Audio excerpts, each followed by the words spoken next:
Bien, vamos a dar inicio a nuestro servicio de esta noche del estudio bíblico. Gracias a todos por estar aquí, por hacer el tiempo. Y vamos a cantar el número 334, Ama la Biblia que Dios nos ha dado. Después, por favor, un hermano nos puede guiar en oración para dar paso al estudio de esta noche. Ama la Biblia que Dios nos ha dado, pues nos enseña divina verdad. Cristo es su tema, el Hijo entregado, para salvarnos de nuestra maldad. Ama la Biblia, lee la Biblia, sigue a la Biblia de Dios, es el don. Lee la Biblia, sus bellas historias traen al alma salud celestial.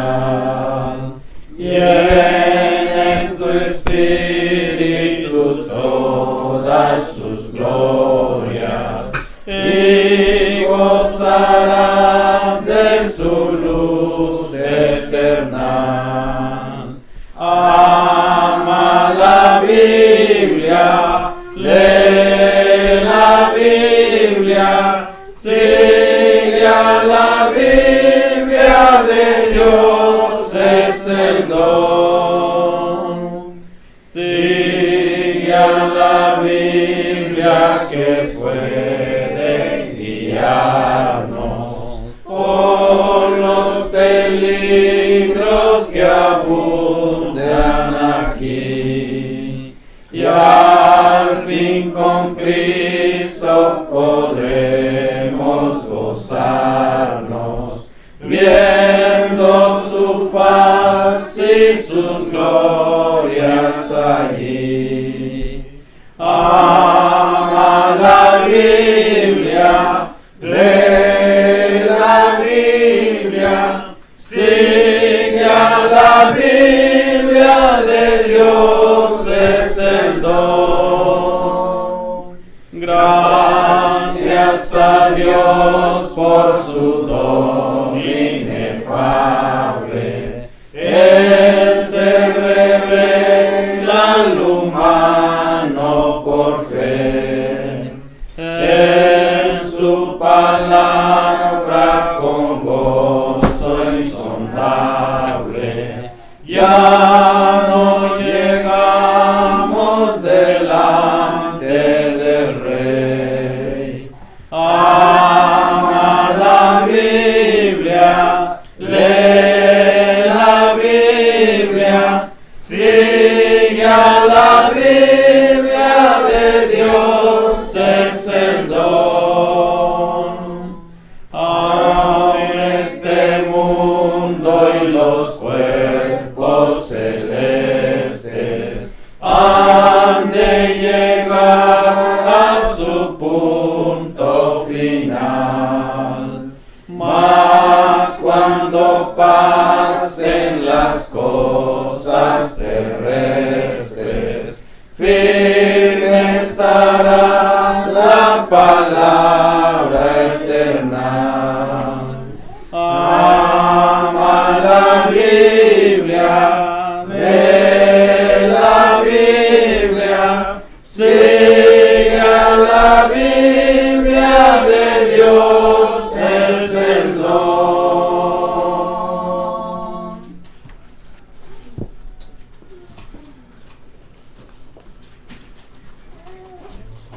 Alabado y bendecido sea tu nombre, oh Dios, por este grato privilegio de estar aquí delante de tu presencia. Siempre, Señor amado, en el nombre de tu Hijo, nuestro Señor y Salvador Jesucristo. Gracias, Padre, porque a pesar de que no merecemos estar aquí siempre hablando contigo, Padre, y aprendiendo de tu palabra, tú siempre a través de tu gracia y tu bendición siempre estás para con nosotros. Padre amado, el objeto de estar aquí es para aprender más y más de tu palabra. Concédele sabiduría a nuestros hermanos que van a exponer del estudio el día de hoy, y a nosotros también percepción para poder aprender de ella. En el nombre de tu Hijo encomendamos esta reunión. Amén. Amén. Muy bien, sean todos bienvenidos. Una vez más, pasen, hermano.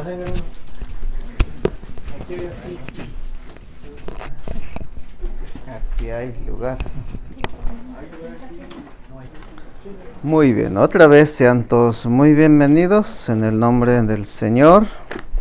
Vamos a continuar con nuestra meditación en la carta del apóstol Pablo a los Colosenses. Estamos todavía en el capítulo 1 y hoy vamos a considerar los versículos 17 y 18.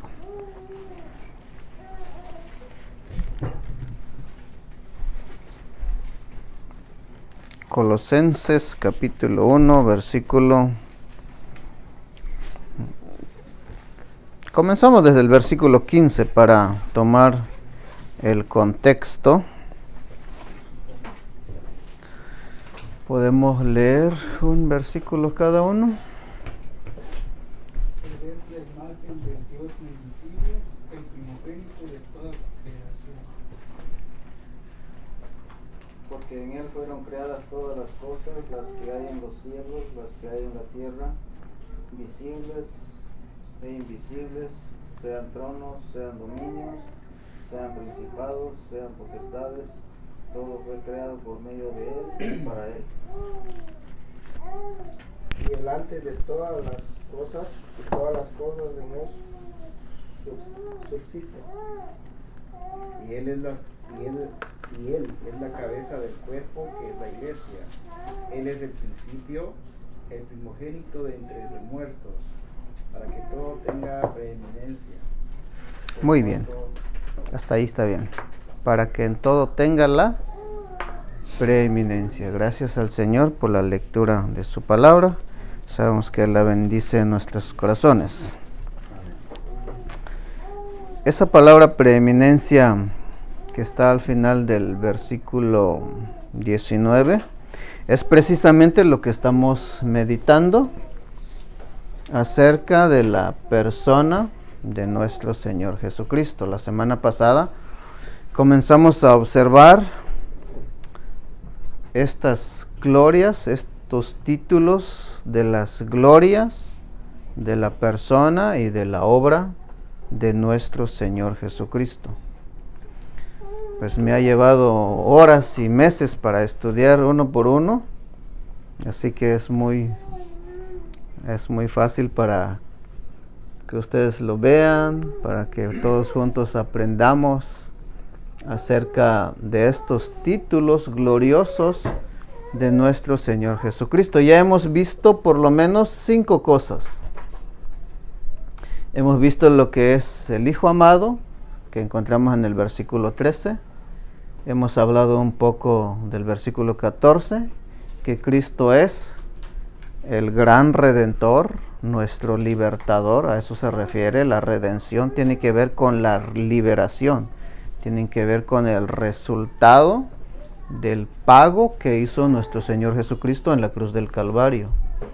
También hemos hablado un poquito de la imagen del Dios invisible, en el versículo 15. Él es la expresión visible del Dios invisible.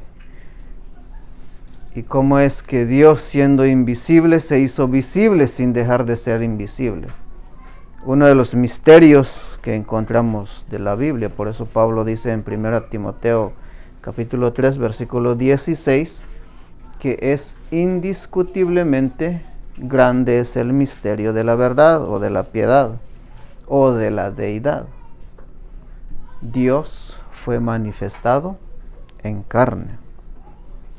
También hemos hablado un poquito acerca de que Cristo es el primogénito de la o como dice el versículo 15, Él es la imagen del Dios invisible, el primogénito de toda creación en conjunto. Una sola creación o varias creaciones, pero el apóstol Pablo lo define como toda creación. ¿A qué creación se refiere? En el versículo 16 es lo que encontramos ahí. Cosas visibles y cosas invisibles. Aunque no entramos en detalle a qué se refiere de manera profunda las cosas invisibles, porque las cosas visibles sí las podemos alcanzar a ver. El sol, las estrellas, la luna. Pero más allá de eso, entrando en el mundo espiritual, en lo que nuestros ojos materiales, literales, no los alcanzan a ver, son cosas invisibles. Y podemos pensar en los seres angelicales. La mayoría de los comentaristas, de los estudiantes de la Biblia, hace referencia a una jerarquía angelical en este versículo 16, ¿no? Por eso Él es el primogénito. Y la palabra primogénito hace referencia a que Él tiene la autoridad y el poder para gobernar la creación. Él está por encima de toda la creación. Eso implica que Él tiene la autoridad para ejercer dominio sobre ella. Bueno, eso hemos hablado un poquito. En el versículo 16 es interesante lo que tenemos ahí, que alude a la eternidad de Cristo. Como dice el versículo 17, Él es antes. En el griego es la palabra pro. Me llama la atención al estudiar en el diccionario. Está antes. Si Cristo estaba antes de toda la creación o de todas las cosas, como dice el texto, eso significa que Cristo ya existía. Y hay varios pasajes que podemos hacer también referencia a eso. Por ejemplo, lo que dice Juan 1:1, ¿no? En el principio, el verbo era el verbo, o ya existía el verbo, ya estaba en existencia el verbo. ¿Quién es el verbo? El verbo es Jesucristo, que se hizo carne en el versículo 14 de Juan capítulo 1. Pero vamos a ver un poquito en el libro del Evangelio de Juan. Solamente hay una mención ahí del mismo Señor Jesucristo, capítulo 8. Juan capítulo 8, solamente a manera de referencia. Y de esa manera podemos descubrir, podemos meditar quién es realmente el Señor Jesucristo. ¿Quién es Jesús realmente? Es totalmente hombre, sí, pero también es totalmente Dios. Podemos decir de esta manera, Jesucristo es 100% Dios y Jesucristo es 100% hombre. ¿Qué dice el versículo 58?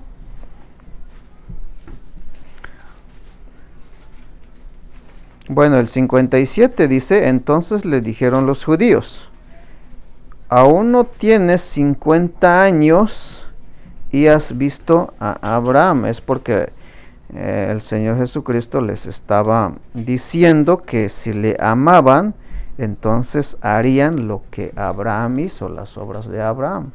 Está mencionando que sobre todo su existencia antes, y es interesante lo que dice el versículo 58. Jesús les dijo, de cierto os digo, antes que Abraham fuese, esa palabra yo soy es muy difícil de interpretar. No dice yo era, no dice ya existía, yo soy. Significa, yo soy, significa que Él es. Él es el que no tiene pasado, presente, ni futuro. Él permanece para siempre. O sea, su existencia continua como Dios. Ya era Dios, Él es Dios, fue Dios, era Dios mientras estuvo aquí en la tierra y sigue siendo Dios. Aun cuando vino a esta tierra, no dejó de ser Dios. Lo que sucedió con Él es que su carne, su cuerpo físico, su humanidad, veló, sí podemos entender esa palabra, veló, cubrió como un velo su divinidad, su gloria celestial. Pero podemos ver que en algunas ocasiones destellaba en Él esas glorias divinas a través de sus milagros, a través de sus prodigios, como Él sanaba, como Él le decía a la tempestad, calla, enmudece, y todos obedecían. Bueno, de manera que Cristo realmente tiene la supremacía de todo, y podemos profundizar un poquito más eso, pero la segunda frase en el versículo 17 es interesante. Regresen a Colosenses, capítulo 1. La segunda frase dice, y todas las cosas en Él subsisten. La palabra subsistir es interesante. La palabra subsistir quiere decir o significa mantener unidas, mantener las cosas en orden. Cristo puede hacer eso. Todas las cosas, todo lo que existe, todo lo creado, todo, completamente todo, sin excepción alguna. Aún por Él nos movemos. Imagínense, porque de Él depende toda la vida. Es interesante esa frase que Él dijo en Juan 14:6, yo soy el camino. Dijo algo muy interesante, yo soy la vida. En el capítulo 1 también de Juan habla de que en Él estaba la vida. Todas las cosas que tiene vida, todo lo que respira, todo lo que tiene aliento de vida, incluyendo animales y árboles y plantas, flores del campo, todo lo que tiene vida, en Él subsisten. En Él se mantienen en orden. La idea aquí es que Jesucristo es el sustentador. En Hebreos capítulo 1, versículo 3, nos dice cómo es que Cristo mantiene en orden la creación, o todas las cosas, el universo. ¿Cómo los mantiene? La respuesta es, ¿cómo es que Cristo puede sustentar, puede mantener unidas las cosas? Dice en Hebreos 1:3 que con su poderosa palabra, con la palabra de su poder. ¿Será que es muy difícil para Él, para el Señor, mantener las cosas? Si Él las creó. Cuando leemos en Génesis capítulo 1, que dijo, sea la luz, y fue la luz. Todo ser viviente, todo tipo de árboles en Génesis capítulo 1 podemos ver que es obra del Señor Jesucristo. Ahora, podemos avanzar un poquito, solamente quiero explicarles que estas 7 cosas tienen que ver con la creación. Bueno, sobre todo en el versículo 15, a partir del versículo 15, donde dice que Él es la imagen del Dios invisible y Él es el primogénito. Ahora, ¿por qué Cristo es el primogénito porque Cristo puede gobernar todas las cosas. La explicación se encuentra en el versículo 16, porque Él es su creación, su creador. Y podemos ver, eso significa que Jesucristo es Dios. Son afirmaciones, realmente hay 11 afirmaciones acerca de la persona y obra de Cristo. Lo podemos ver de esa manera. Pero ya a partir de esta línea, como lo he puesto, ya tiene que ver con la nueva creación. ¿Y cuál es la nueva creación? ¿Qué dice el versículo 18? Y Él, esa palabra y, cada vez que usa esa palabra y, es decir, aparte de lo que ya dijo, aparte de lo que Él es, en los versículos anteriores, en las frases anteriores, Él es además de esto. Hay algo más. ¿Qué es? Él es la cabeza del cuerpo. Ahora quiero poner aquí una figura para que podamos más o menos captar la idea del apóstol Pablo aquí. ¿Todos saben qué es una metáfora? Una ilustración, pues. Una metáfora es una ilustración, es una forma de comparar una cosa con otra cosa. Y eso es lo que está utilizando el apóstol Pablo aquí. Es una especie de metáfora de un cuerpo. Por eso menciona ahí la cabeza del cuerpo. Es que hay un cuerpo. Lo vamos a dibujar más o menos. Lo que conocemos como cuerpo. Quizás va a estar todo feíto el cuerpo, pero más o menos, ¿no? Esta es una persona sin cabeza, ¿no? Es un cuerpo. Hay un cuerpo. Y Pablo dice que la cabeza de ese cuerpo, metafóricamente hablando, está la cabeza, sus ojos. Es una metáfora, es una ilustración. ¿Qué? ¿A quién se parece? Nadie, ¿verdad? Entonces, lo que está señalando el apóstol Pablo es que Cristo es la cabeza. Ahora, ¿por qué Cristo es la cabeza? ¿En qué sentido Cristo es la cabeza? ¿Alguien puede responder con una pregunta a los hermanos en comunión? ¿Qué hace la cabeza? ¿O para qué sirve la cabeza? ¿Cuál es la función? Le da dirección al cuerpo, muy bien. ¿Han visto una persona sin cabeza? Una vez mi abuelita le estaba ayudando a matar a una gallina, o un gallo, no recuerdo, pero una gallina quizás.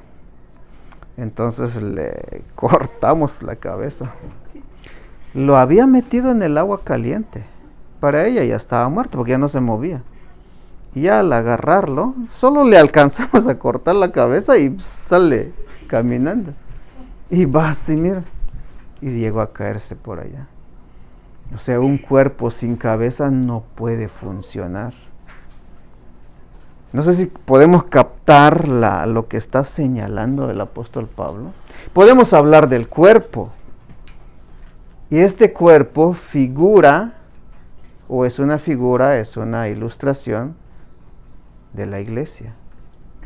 ¿Pero qué es la iglesia? La iglesia es una buena pregunta, ¿no? ¿Qué es la iglesia? No es la iglesia local. Sí, también le llamamos iglesia local. ¿Por qué? Realmente la iglesia es el grupo de personas o el grupo de creyentes en Cristo Jesús. Por eso cuando nos reunimos en un lugar, eso se llama iglesia.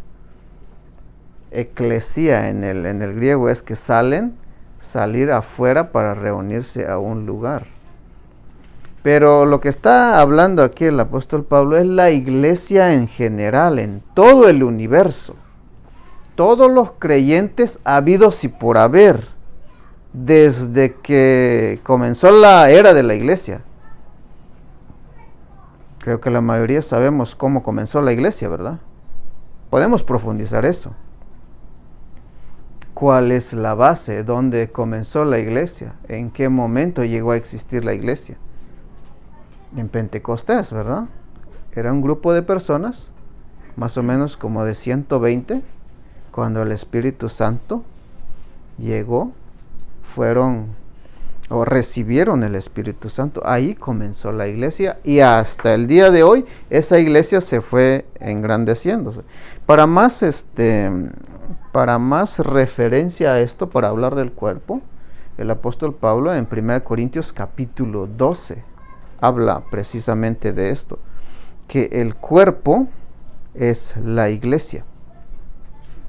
Y es interesante cómo apóstol Pablo habla del cuerpo, es que los miembros, habla del ojo, habla de la mano. Entonces, es una forma de decir la función que tienen los creyentes dentro de ese cuerpo. Pero en sí, la iglesia hace referencia a un conjunto de personas que han creído en Cristo Jesús.